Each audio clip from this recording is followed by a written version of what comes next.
Selamat pagi semua. Pagi, Pak.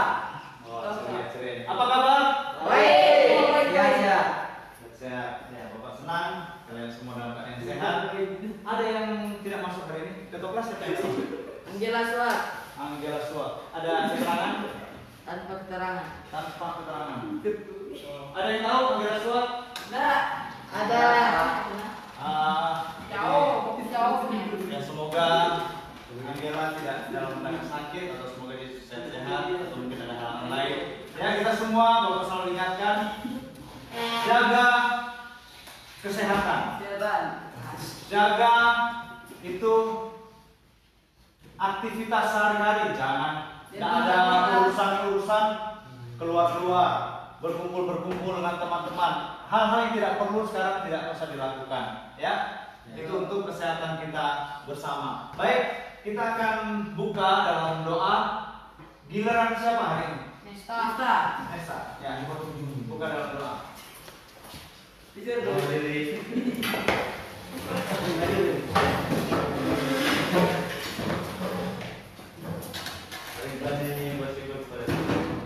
Bersyukur kepada Tuhan.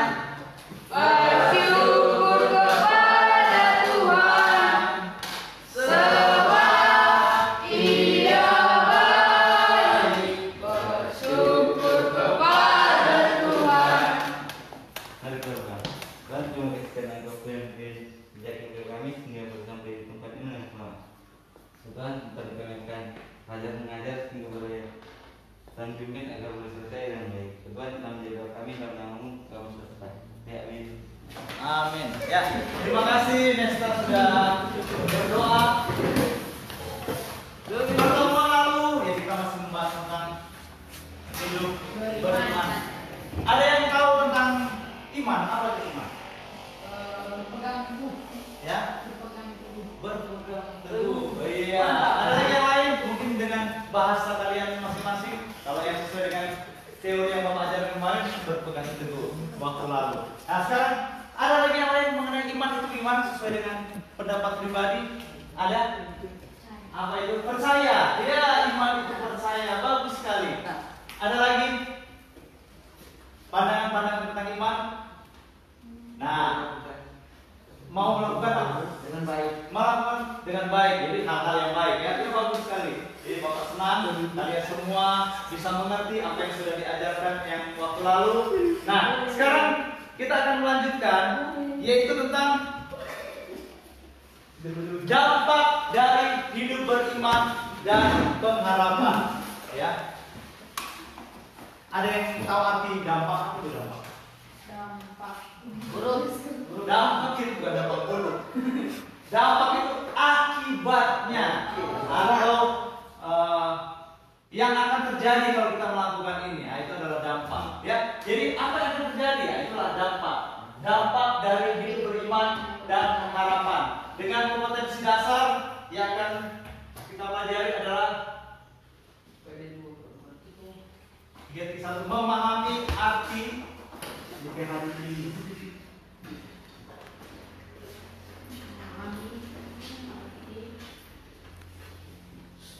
sikap hidup beriman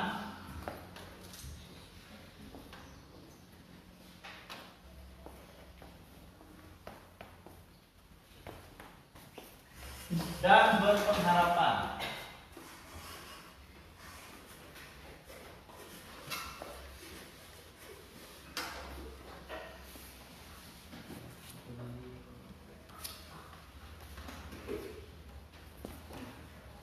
Satu, menyajikan karya yang berkaitan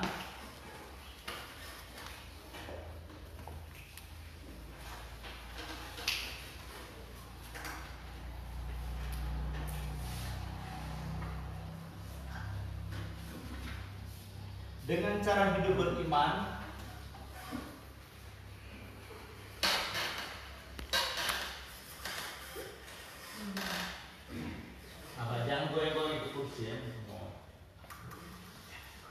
dan berpengharapan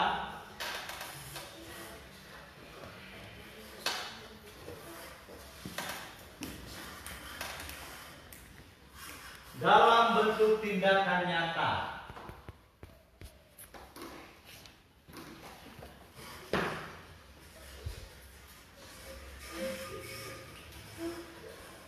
Nah, oke. KD kompetensi dasar 3.1 yaitu memahami arti sikap hidup beriman dan berpengharapan. Kemudian 4.1 menyajikan karya yang berkaitan dengan cara hidup beriman dan berpengharapan dalam bentuk tindakan nyata. Kemudian indikator ada sebagai berikut. Yang pertama, menjelaskan arti dan kaitan. Perhatikan ya.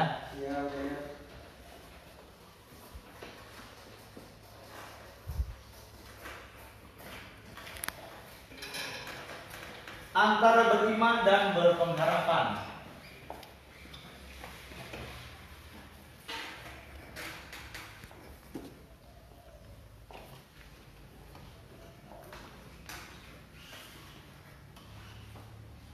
Yang kedua, menjelaskan nilai-nilai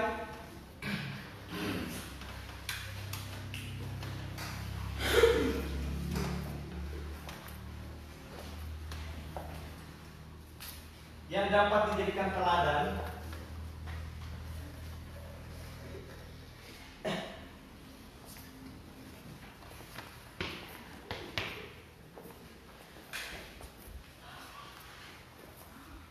dalam hal beriman dan berpengharapan.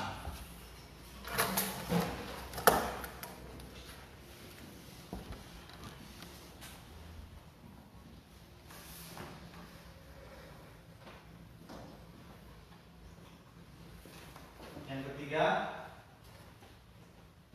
menjelaskan tanda-tanda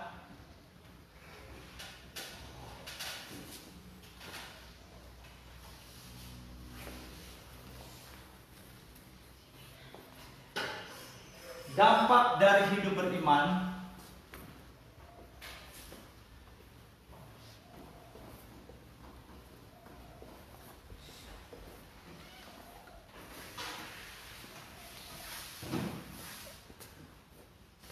dan berpengharapan dalam diri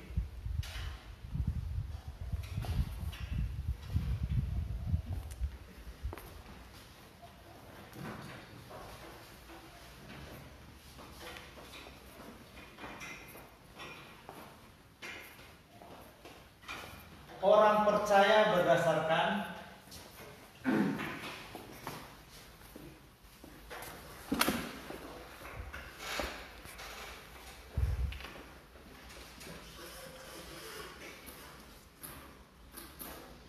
kisah-kisah tokoh Alkitab.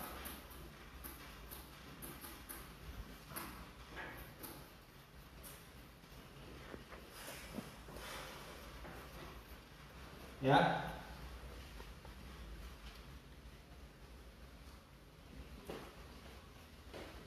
Ada lagi satu indikator yang perlu dipelajari, yaitu mempraktikkan sikap beriman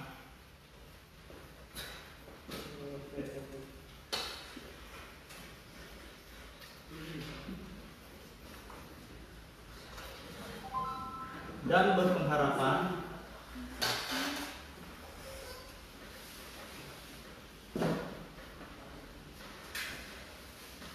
dalam hidup sehari-hari.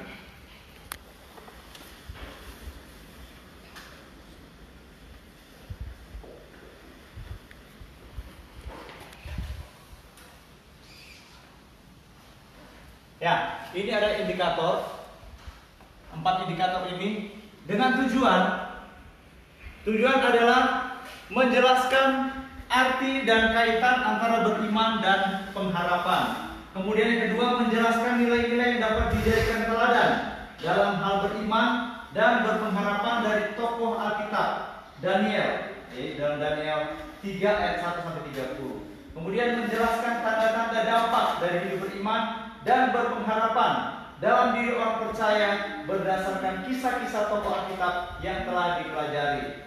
Nah, kemudian yang terakhir yaitu menunjukkan sikap hidup beriman dan berpengharapan. Ya, itu adalah yang akan kita pelajari. Kemudian untuk ayat yang menjadi ayat pendukung untuk pembelajaran hari ini terdapat dalam Yakobus 2 ayat 14 sampai 17. Ya, coba buka Yakobus 2 ayat 14 sampai 17 ya. Coba kita baca. Ya, saya lihat Alkitab dari handphone. Ya, baca Yakobus 2 ayat 14 sampai 17. Marsyanda. Yakobus 2 ayat 14 sampai 17. Ya. Iman tanpa perbuatan pada hakikatnya adalah mati.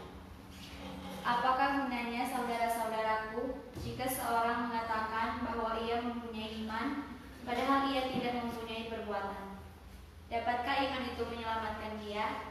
Jika seorang saudara atau saudari tidak mempunyai pakaian dan kekurangan makanan sehari-hari, dan seorang dari antara kamu berkata, "Selamat jalan, kenakanlah kain panas dan makanlah sampai kenyang," tetapi ia tidak memberikan kepadanya apa yang perlu bagi tubuhnya, apakah gunanya itu? Demikian juga halnya dengan iman. Jika iman itu tidak disertai perbuatan, maka iman itu pada hakikatnya adalah mati. Ya, baik. Jadi sesuai dengan firman Tuhan tadi yang sudah dibaca, bahwa iman tanpa perbuatan adalah mati. Jadi ini menggambarkan bagaimana pentingnya iman dan perbuatan, kombinasi iman dan perbuatan. Tapi sebelumnya mengenai iman itu sendiri, setiap orang harus mempunyai iman. Sebab tanpa iman, orang akan hidup terombang-ambing. Ya, coba kita buka di halaman 30.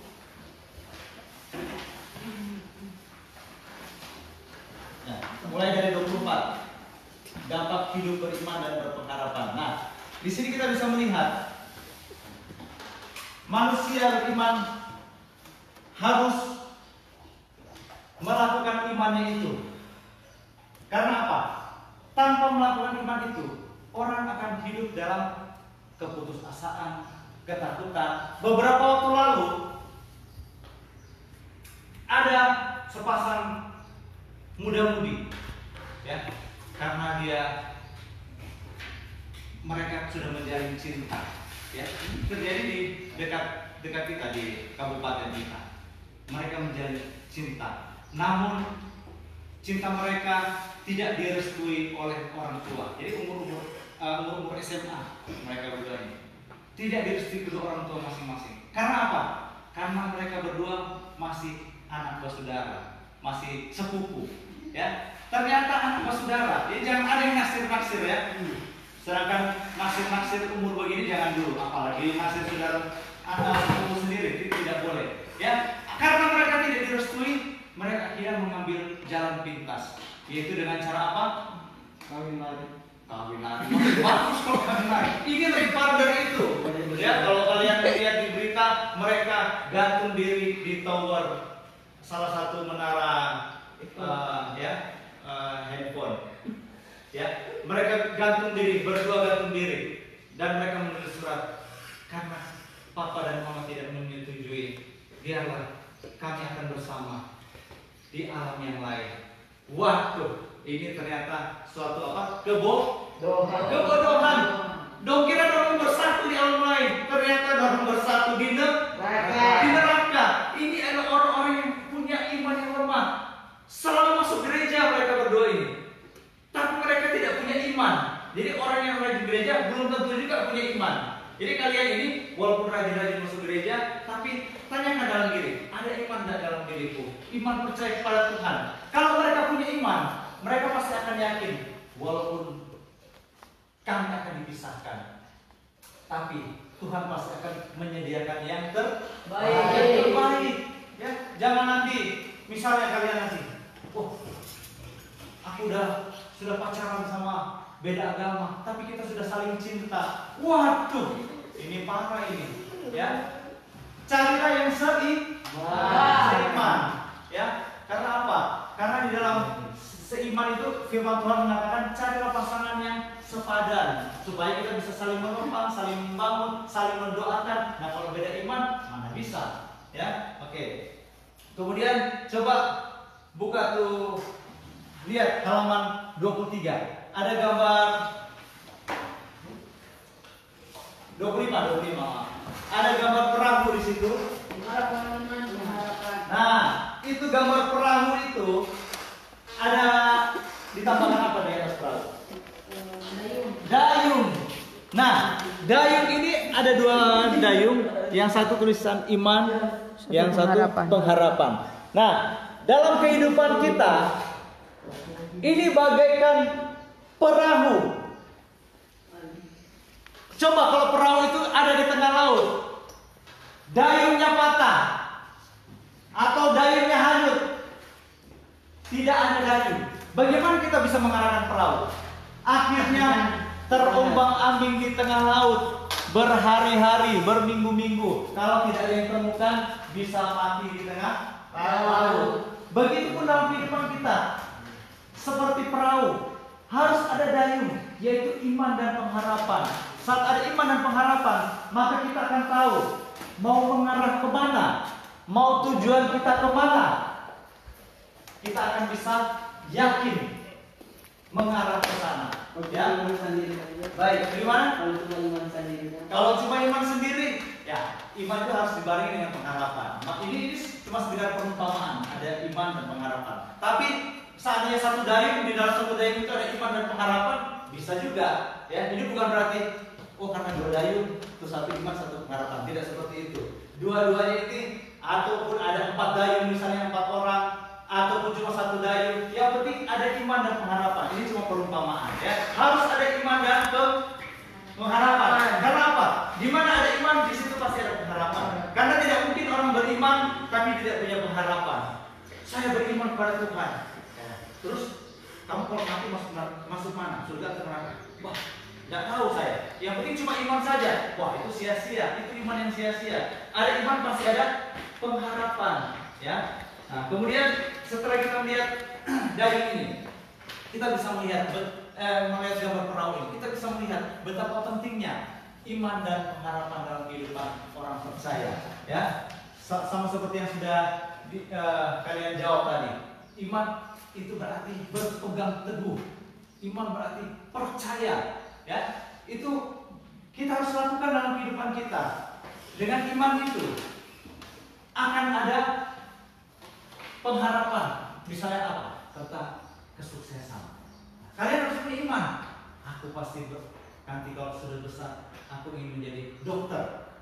Itu punya iman dan punya harapan. Jangan cuma iman. Aku percaya, aku pasti akan berhasil. Jadi apa? Tidak tahu dia apa. Jangan.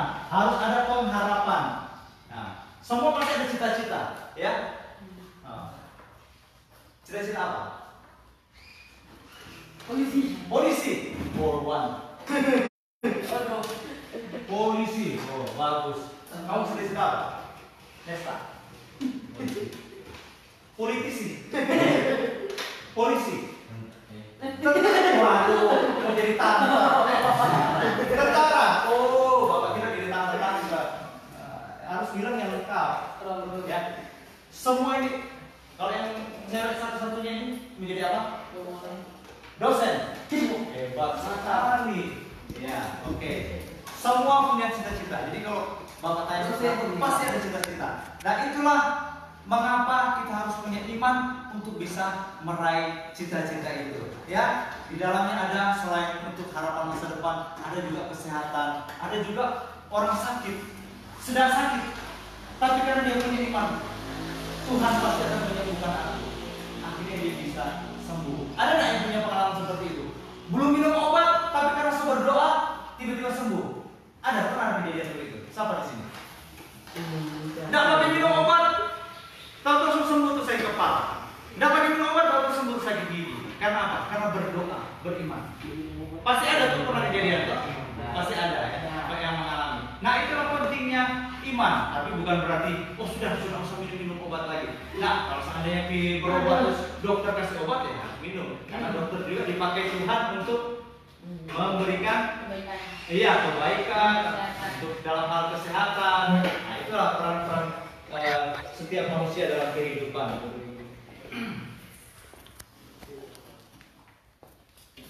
Nah, di sini Bapak akan memberikan salah satu contoh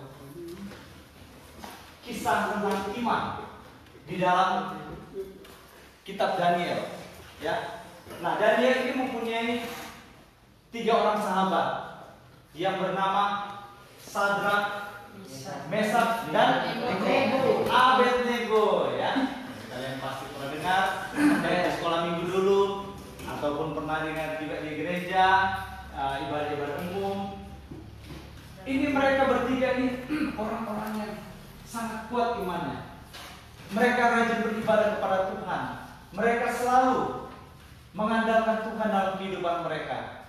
Satu ketika Raja Nebukadnezar membuat patung raksasa, patung yang sangat indah, sangat megah,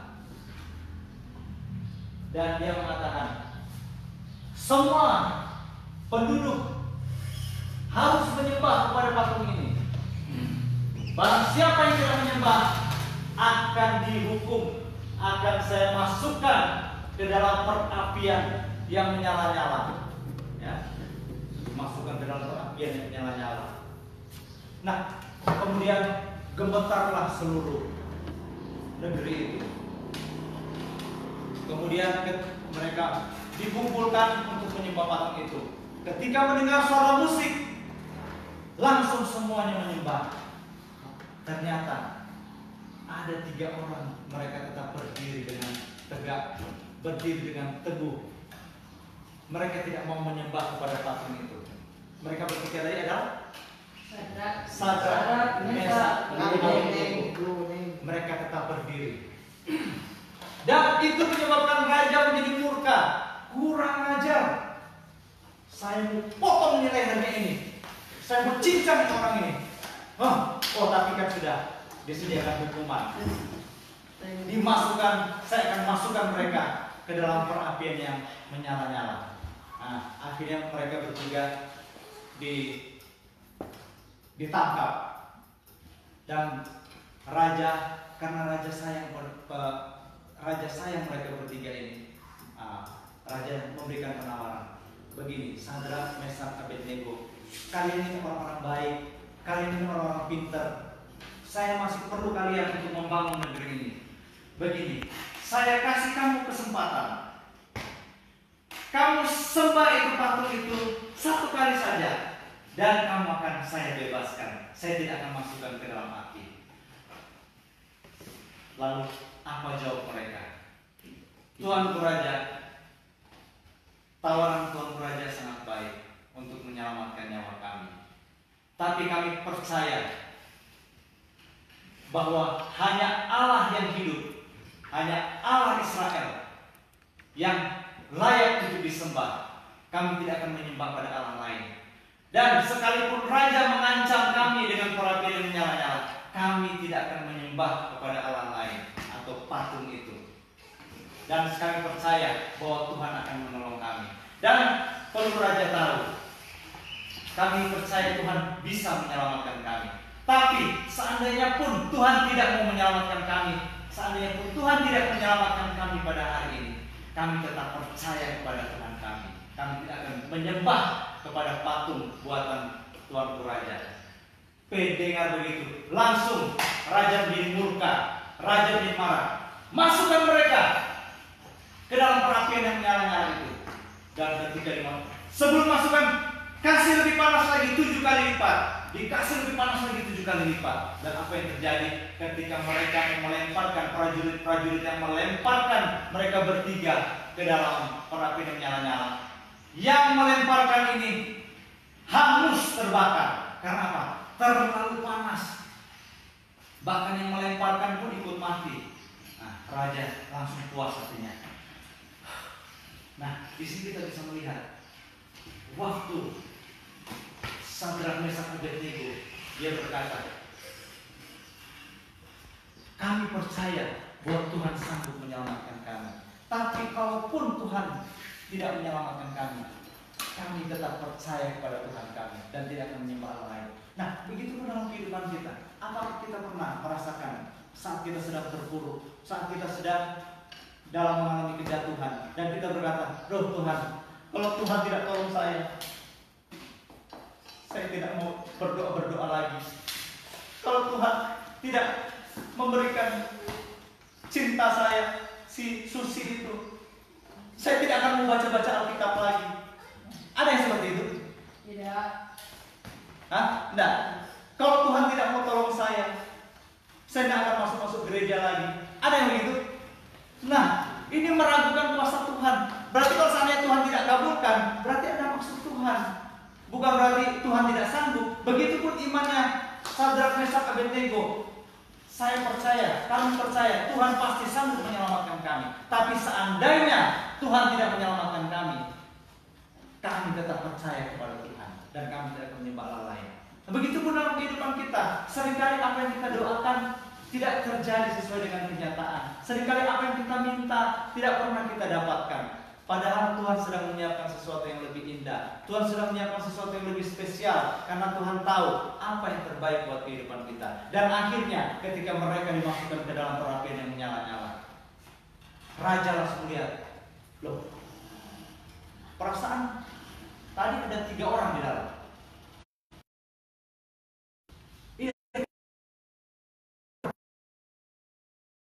4 orang. Dan yang satu wajahnya seperti anak. Nah, itulah anak-anak ya. Ternyata di saat kita mengalami kesusahan, Yesus hadir bersama-sama dengan kita. Teman yang lain, mungkin ada teman kalian, pas saya senang dia datang, pas saya banyak uang dia datang, saya habis uang dia pergi. Mungkin ada teman-teman seperti itu. Tapi Tuhan, di saat kita senang, di saat kita susah, bahkan di saat kita dalam keadaan yang paling terpuruk dalam kehidupan kita, Dia selalu hadir untuk memberikan kekuatan, memberikan pertolongan. Nah, itulah saat Raja melihat ternyata mereka masih hidup di dalam, dan salah satu anak dewa itu adalah Yesus. Walaupun saat itu Yesus belum hadir, namun rohnya, walaupun saat itu Yesus belum lahir di dalam dunia, namun rohnya sedang dijadikan. Dia itu sedang hadir bersama-sama dengan mereka untuk memberikan kekuatan, memberikan penghiburan, bahkan memberikan selamat kepada mereka. Selamat kalian yang orang-orang hebat, saat kalian memang sudah menyatakan mempertahankan iman dengan luar biasa. Nah, anak-anak, akhirnya Raja langsung berteriak, ternyata mereka masih hidup. Aduh, jangan-jangan akhirnya Raja menjadi gemetar. Raja bilang, Sadrak, Mesak, Abednego, keluarlah kalian dari api itu. Dan mereka keluar, dan baju mereka sama sekali tidak hangus terbakar. Bahkan bau api, bau asap pun tidak.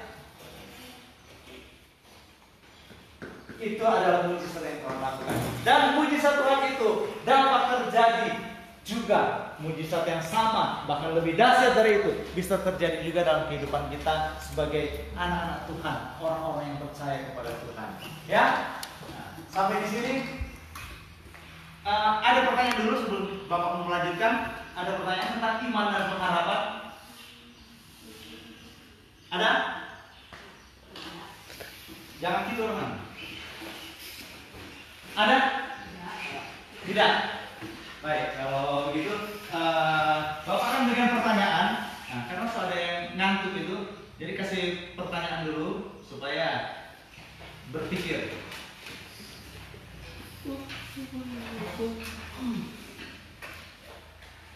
Coba tulis pertanyaan. Bagaimana caramu?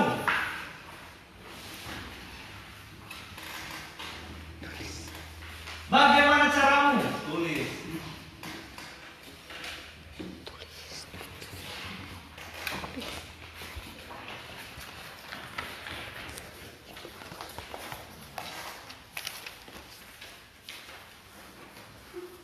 Untuk menumbuhkan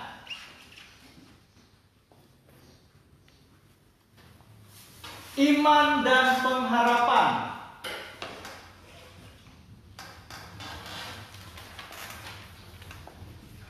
dalam Tuhan Yesus tanda tanya.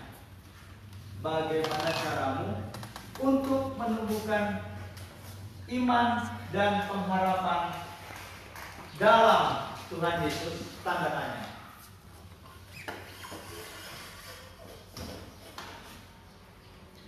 Bapak kasih waktu 10 menit atau terlalu panjang, 5 menit untuk menjawab, 5 menit untuk menjawab pertanyaan ini.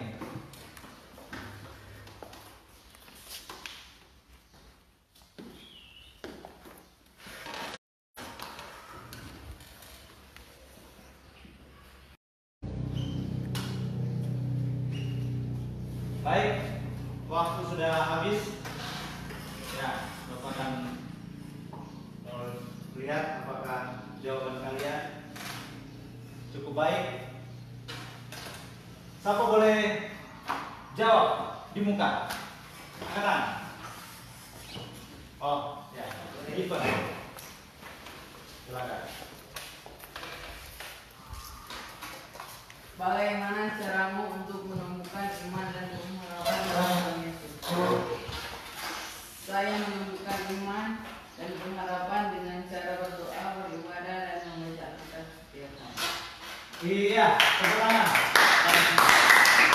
Oke, caranya untuk menumbuhkan iman yaitu dengan cara berdoa, membaca Alkitab, beribadah setiap hari. Ada lagi jawaban lain? Ya, coba. Dennis Tio, ini dibaca di muka. Bagaimana caramu untuk menemukan iman dan pengharapan dalam Tuhan Yesus? Untuk menemukan iman dan pengharapan dalam Tuhan Yesus, saya selalu beribadah dan juga memuji Tuhan setiap waktu. Iya, tepuk tangan. Berdoa, memuji Tuhan setiap waktu. Nah, itu adalah hal-hal yang perlu dilakukan untuk menumbuhkan iman dan pengharapan. Ya, satu lagi, siapa? Boleh. Ya, Mas Angga. Oke.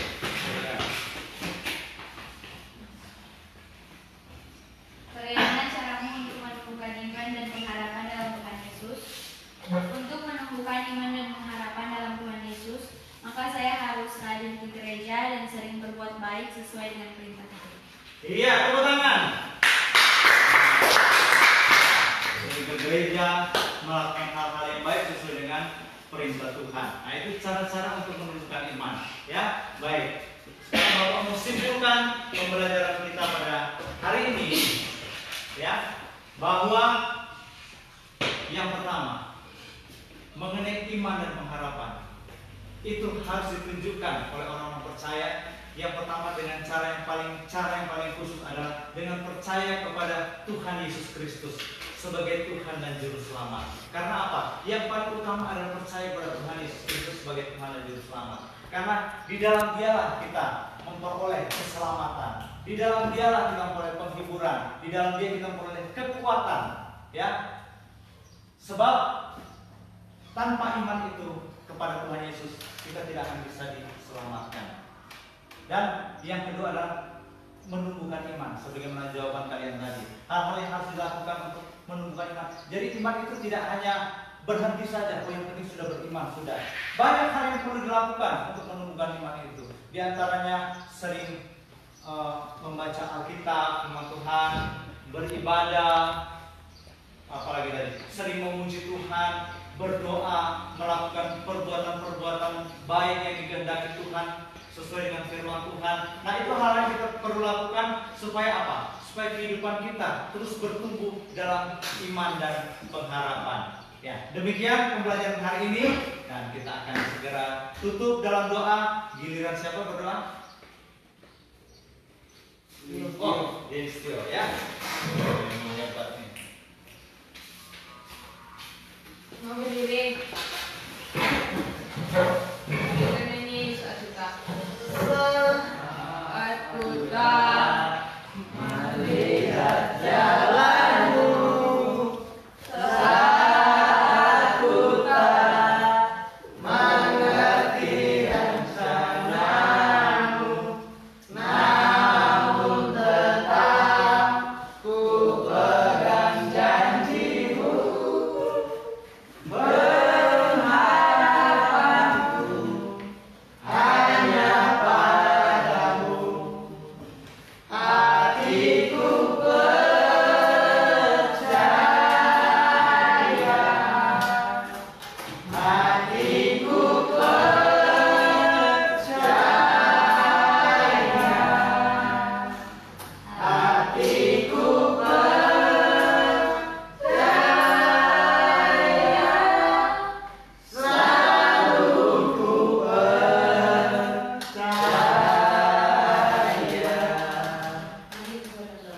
Tuhan terima kasih akan selalu memimpin pelajaran kami sehingga boleh selesai dengan baik. Tuhan sebentar lagi menyatakan pulang ke rumah kami masing-masing sehingga kau berdoa kami pulang kami dengan sama. Tuhan yang menjaga kami dalam menemukan kami sudah berdoa. Amin. Amin.